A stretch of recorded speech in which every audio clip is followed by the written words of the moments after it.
On a hot summer afternoon in August of 1854, a small column of U.S. soldiers rolled out of Fort Laramie and headed east along the Oregon Trail. Their mission seemed simple enough: arrest a single Sioux warrior accused of killing a sick immigrant's cow. What followed would become one of the most significant misunderstandings in the history of the American frontier. Within a few hours, nearly every man in that detachment would be dead. A respected Sioux chief who had tried to keep the peace would be mortally wounded, and a fragile relationship between the United States and Sioux nations, one that had only recently been formalized by treaty, would collapse almost overnight. The fight that erupted outside Fort Laramie that day would become known as the Grattan Fight, or as newspapers later called it, the Grattan Massacre. But the truth of what happened is far more complicated than the headlines that followed. This is a story of how a sick cow, a hungry warrior, a drunken interpreter, and two young West Point officers helped ignite decades of war across the northern plains. Well, let's get into it, shall we? My name's Steven, and welcome to Wild West Deep Dives.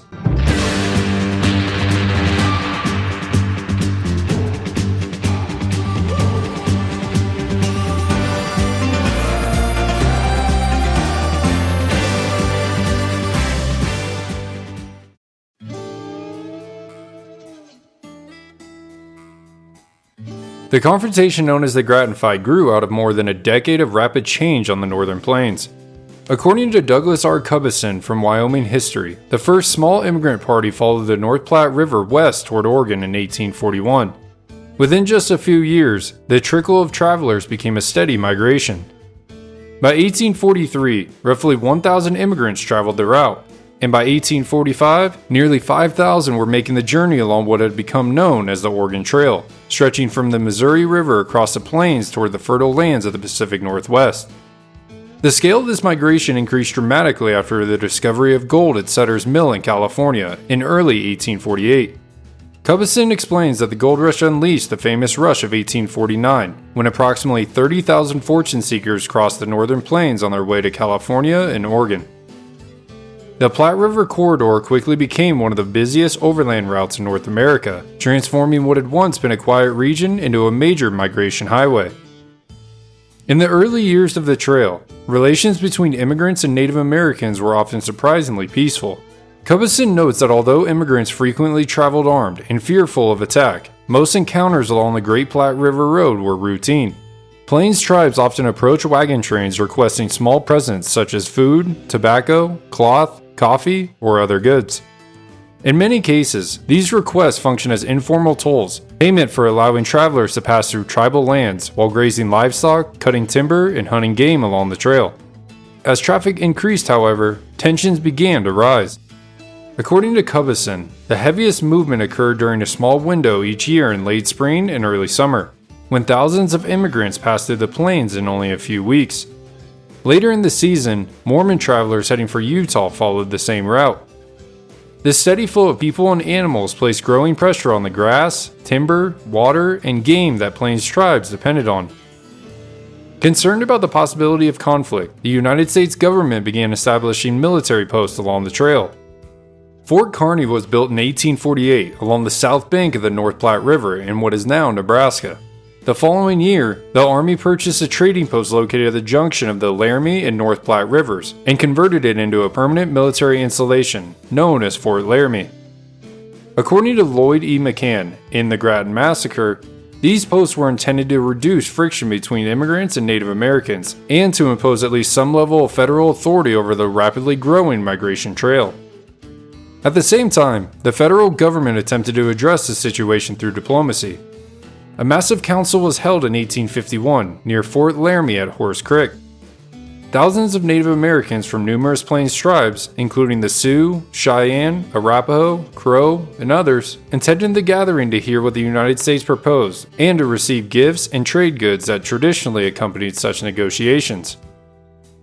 The resulting agreement, the Fort Laramie Treaty of 1851, attempted to establish peace across the northern plains. The tribes agreed to allow safe passage along the Platte River Road and to permit the construction of roads and military posts within their territories.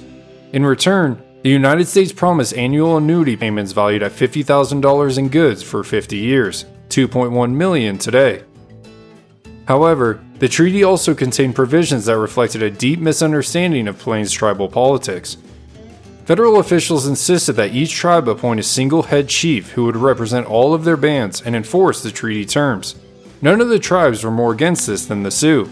This demand conflicted directly with Sioux political traditions, which operated through independent bands and villages whose leaders ruled primarily through influence, persuasion, and consensus rather than formal authority. Historian Paul N. Beck explains that Lakota society was organized as a loose confederation known as the Seven Council Fires, composed of numerous autonomous bands. These 7 bands were, and please bear with me here, I'm going to do my best to pronounce them: Mediwakantu, dwellers by the Spirit Lake; Wabetute, shooters among the leaves; Sasitawan, people of the marsh; Wabetawan, dwellers among the leaves; Yankton, people of the end; Yanktone, people of the little end; Teton, people on the plains. Within each of these major divisions were many smaller bands that functioned largely independently. The chiefs of these bands held influence and respect within their own bands, but their authority was limited. Leadership was based on reputation, persuasion, and personal prestige rather than absolute power, and a chief had little ability to command the actions of individual warriors or enforce decisions beyond his own band. Because of this structure, a leader from one band had virtually no authority over members of another. A chief from the Cuthead band of the Yanktone, for example, would have no real control over someone belonging to the Hunkpapa band of the Teton Lakota. Only in rare occasions, most often during times of major warfare, would multiple bands come together and select an overall leader for a particular campaign.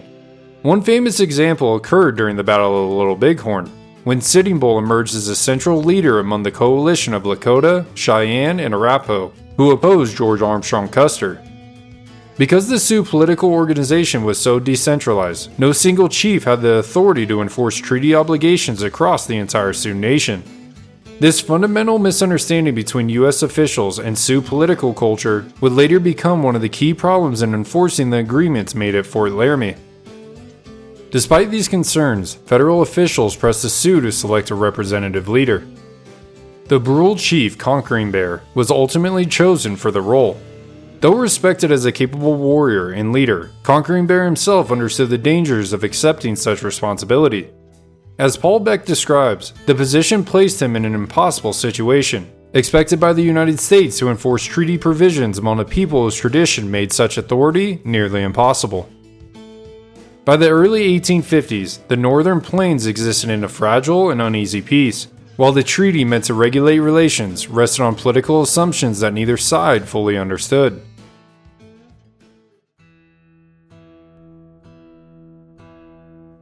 Several incidents occurred in the years after the treaty, including the killing of several Indians during a dispute involving a ferry at Fort Laramie and occasional raids on immigrant livestock.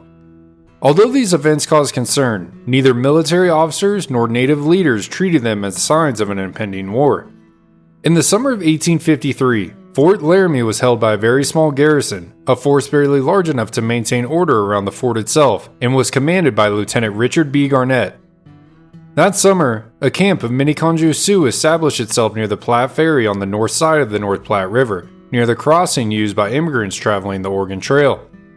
Unlike the Oglala and Brule Sioux, who had traded in the area for many years and were familiar to the soldiers of the post, the Minneconjou had only recently begun frequenting the region, and relations with them were less established. Tensions rose in mid-June when an incident occurred at the ferry crossing. An altercation broke out between a Minneconjou warrior and an infantry sergeant stationed at the ferry. As the soldier crossed the river in the ferry boat, a shot rang out in his direction. Whether the warrior intended to hit the soldier or merely fire into the water as a form of intimidation was never clear. Nevertheless, Garnett decided to act. Garnett dispatched a young officer, Brevet Lieutenant Hugh B. Fleming, to deal with the situation. Fleming had just graduated from West Point with the class of 1852 and had been assigned to Company G of the 6th Infantry at Fort Laramie. This would be his first opportunity to command an independent expedition. 2 days after the incident, Fleming marched roughly 24 soldiers across the river and into the Minneconjou village. When the accused warrior could not be located, the soldiers attempted to seize several others as hostages. The situation quickly spiraled out of control. Gunfire erupted in the village, and in the brief clash that followed, several Sioux were killed while the warriors withdrew to the far side of the camp. Fleming returned to Fort Laramie with 2 Minneconjou women. Negotiations followed over the next several days, and the captives were eventually released. No soldiers had been killed or wounded during the confrontation, and the immediate crisis appeared to pass. But the incident left a powerful impression on the officers stationed at the fort. Many soldiers interpreted the event as proof that even a very small force of regular troops could easily defeat Plains Indians in battle. In reality, most of the Miniconjou warriors had been away hunting when Fleming entered the village, leaving it largely undefended. The army, however, drew the wrong lesson from the skirmish, and Fleming himself was praised for his leadership. Around the same time, another young officer arrived at Fort Laramie, whose name would soon become tied to a far more famous confrontation. In the fall of 1853, John Lawrence Grattan, a member of West Point's class of 1853, joined the garrison at the post. Like Fleming, he was young and relatively inexperienced, but Grattan was ambitious and eager to prove himself. He openly expressed contempt for the Native Americans living around Fort Laramie, and reportedly boasted that with only a handful of soldiers, he could defeat any number of Indians on the plains. Meanwhile, conditions outside the fort were becoming increasingly unstable. The summer of 1854 saw nearly 600 Sioux lodges of Brule, Miniconjou, and Oglala bands that had gathered along the North Platte River, east of Fort Laramie, while waiting for their distribution of their annuities promised under the Fort Laramie Treaty of 1851. But the annuities were late because the Indian agent for the Platte Agency, Major J.W. Whitfield, had not yet arrived. Therefore, the goods were stored in the warehouses at Fort John, 5 miles below Fort Laramie, known locally as the Gratiot Houses. This delay in distributing these treaty goods created growing frustrations among the Sioux. Their pony herds consumed much of the nearby grass, hunters were forced to range farther and farther in search of game, and food was becoming scarce. Hunger and impatience were steadily building within the camps. In this tense atmosphere, a seemingly small incident occurred on the 18th of August, 1854. A Mormon wagon train passing east of Fort Laramie lost a sick and exhausted cow that wandered into a Brule camp. A visiting Miniconjou warrior named High Forehead shot the animal, and in the feast or famine tradition of Plains life, the cow was quickly butchered and eaten. Brule chief, Conquering Bear, immediately recognized the seriousness of killing an immigrant's livestock, and sent a respected Oglala chief, Man Afraid of His Horses, whose name most likely actually translated to Men Are Afraid of His Horses, to Fort Laramie to report the incident. In accordance with treaty provisions, he offered compensation, reportedly a horse or mule, in payment for the cow. Lieutenant H.B. Fleming, who by this time had assumed command of the small garrison, appeared willing to wait for the arrival of the local Indian agent, so the matter could be resolved through negotiation. But another officer at the fort had a very different plan. Lieutenant John Grattan argued fiercely for the opportunity, pressing Fleming repeatedly until he was granted permission to march to the Sioux camp and arrest the man responsible for killing the cow.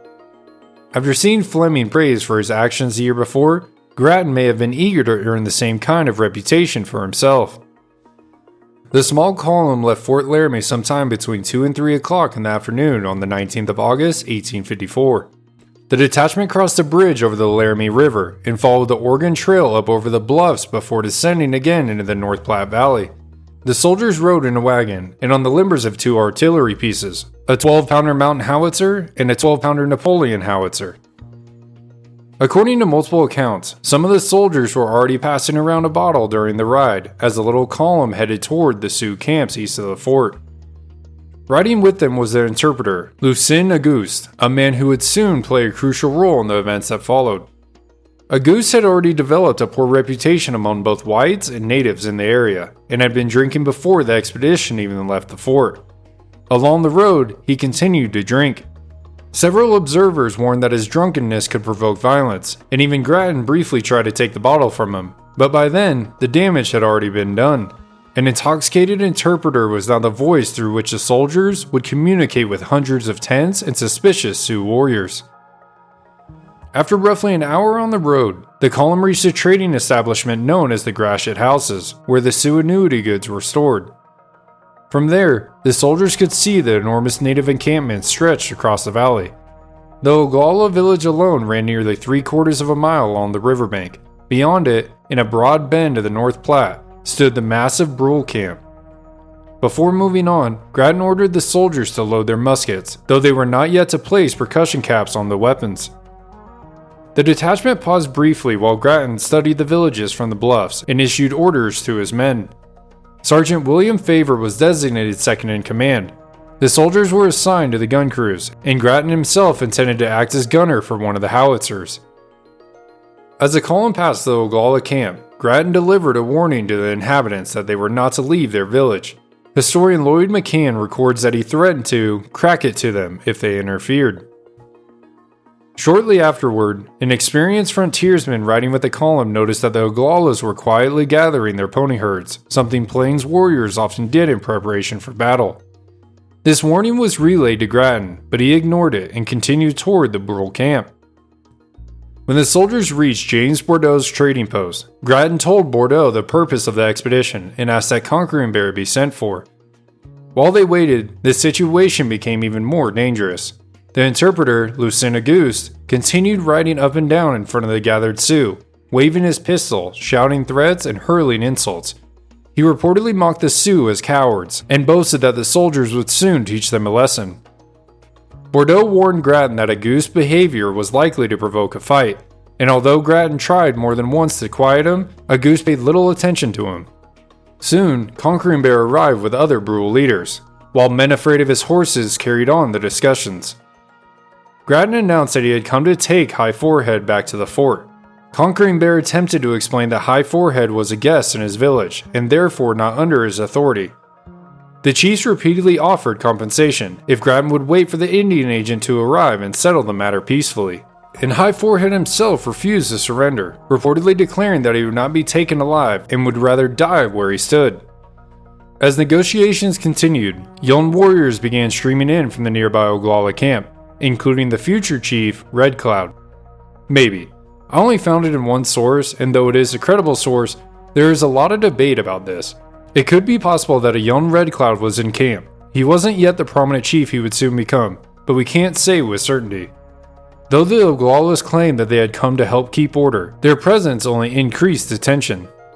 Meanwhile, Brule women quietly gathered their children and began fleeing the village toward the river.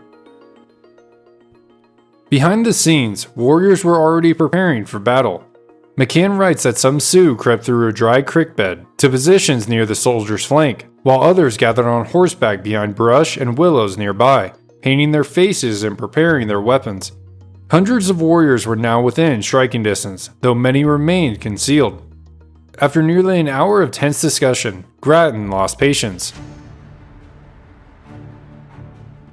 He arranged his troops in a line about 60 yards from Conquering Bear's lodge, with 2 howitzers positioned in the center. Once again, he demanded the surrender of High Forehead. Conquering Bear again offered restitution, but Grattan reportedly snapped that it was getting late and he would wait no longer. James Bordeaux later claimed that a soldier on the right end of the line suddenly fired into a group gathered near the lodge, striking one of the Sioux. There was a momentary pause as the chiefs shouted for their warriors to hold their fire. Some believed the soldiers might leave now that a man had been wounded. Instead, a volley rang out. The soldiers fired again, and the 2 howitzers discharged canister rounds that sailed harmlessly through the tops of the Sioux lodges. In the confusion, Conquering Bear was struck and mortally wounded, and the effect was immediate. Arrows suddenly filled the air as Sioux warriors surged from every direction. Grattan fired one of the howitzers himself, but the shot passed too high to do any damage. Within seconds, the soldiers found themselves surrounded. Grattan had made no real preparation for a defensive position, and his men quickly lost cohesion. Panic spread through the detachment. Some soldiers attempted to retreat toward the wagon road leading back to Fort Laramie, while others tried to rally around the guns. Grattan himself was struck by arrows and killed near the artillery pieces. His body was later found with more than 20 arrows in it, including one that had passed completely through his head. He was ultimately identified only by the pocket watch he carried. A few soldiers managed to begin a desperate retreat toward the road, helping several wounded men into the wagon. Mounted Sioux warriors quickly overtook them, killing the men near the wagon trail. The remaining infantry attempted to form a defensive line and slowly withdraw across the broken ground toward higher terrain, using their rifles to keep the attackers at a distance. But once the soldiers reached open ground, the mounted warriors closed in. The Sioux executed a classic cavalry-style flank movement, charging from the sides with lances, tomahawks, and bows. The formation collapsed, and the remaining soldiers were quickly overrun. The fighting had cost the lives of Lieutenant John Grattan, his interpreter Lieutenant Goose, and every man of the command, 29 men in total. During the opening moments of the battle, as arrows began to fall and the Sioux closed in, Goose attempted to flee the field. According to McCann, he galloped through the Brule camp and out of the circle of lodges, followed by the soldier who had been holding Grattan's horse. Once clear of the village, they turned toward the Oregon Trail, apparently hoping to reach the road back to Fort Laramie. But they never made it far. Mounted Sioux warriors quickly intercepted them on the open ground outside the camp. Their horses were shot from under them, and both men were killed shortly afterward. Goose, whose drunken insults and threats had helped inflame the confrontation only hours earlier, died within sight of the valley where the battle had just destroyed Grattan's command. In the chaotic hours that followed, Sioux warriors raided nearby trading posts and seized the annuity goods stored at the Gratiot houses. McCann explains that many of the Indians believed that since the treaty annuities would now likely be withheld, they might as well take the goods themselves. Despite the destruction of Grattan's command, however, the Sioux leaders stopped short of attacking Fort Laramie itself. As noted in Legends of America, some chiefs believed the Great White Father in Washington, or the President of the United States, would recognize that the soldiers had helped cause the fight and might forgive the tribes for defending themselves. But the United States government would see the matter very differently. The clash that began with a sick cow and a rash young lieutenant had just ignited a war on the northern plains. In the days after the fight, the Sioux camps that had crowded the North Platte Valley quickly dispersed. The Oglala moved north into Wyoming for a buffalo hunt, while the Brule traveled toward the Niobrara River. There, several days later, Conquering Bear died from his wounds.